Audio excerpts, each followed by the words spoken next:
In the course of human events, it becomes necessary for one people to dissolve the political bands which have connected them with another, and to assume among the powers of the earth the separate and equal station to which the laws of nature and of nature's God entitle them.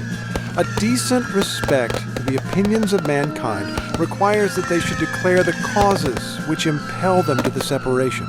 We hold these truths to be self-evident, that all men are created equal, that they are endowed by their Creator with certain unalienable rights, that among these are life, liberty, and the pursuit of happiness, that to secure these rights, governments are instituted among men, deriving their just powers from the consent of the government. That whenever any form of government becomes destructive of these ends, it is the right of the people to alter or to abolish it, and to institute new government, laying its foundation on such principles and organizing its powers in such form as to them shall seem most likely to affect their safety and happiness.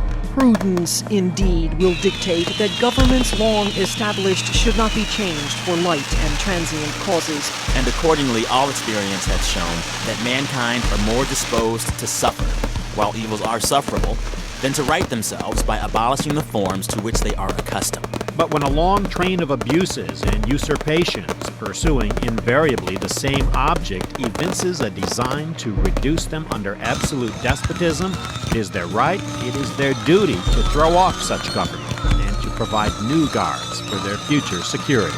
Such has been the patient sufferance of these colonies, and such is now the necessity which constrains them to alter their former systems of government.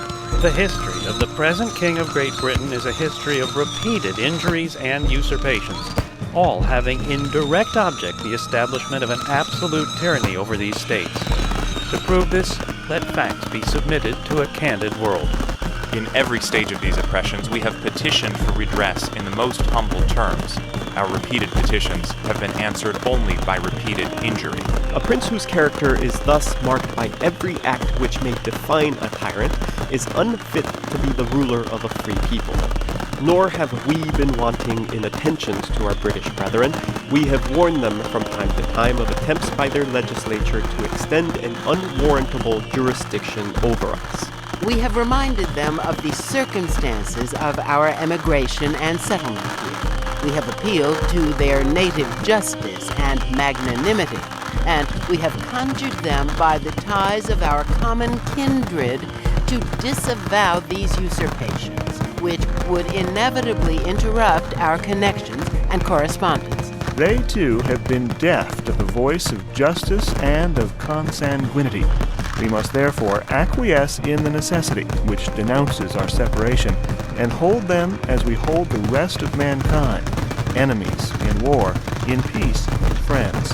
We, therefore, the representatives of the United States of America in General Congress assembled, appealing to the Supreme Judge of the world for the rectitude of our intentions, do, in the name and by authority of the good people of these colonies, solemnly publish and declare that these united colonies are, and of right ought to be, free and independent states. That they are absolved from all allegiance to the British Crown, and that all political connection between them and the state of Great Britain is and ought to be totally dissolved.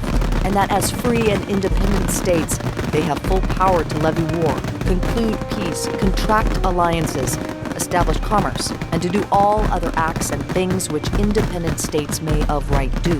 And for the support of this declaration, with a firm reliance on the protection of divine providence, we mutually pledge to each other our lives, our fortunes, and our sacred honor. 241 years ago today, church bells rang out over Philadelphia as the Continental Congress adopted this draft of the Declaration of Independence.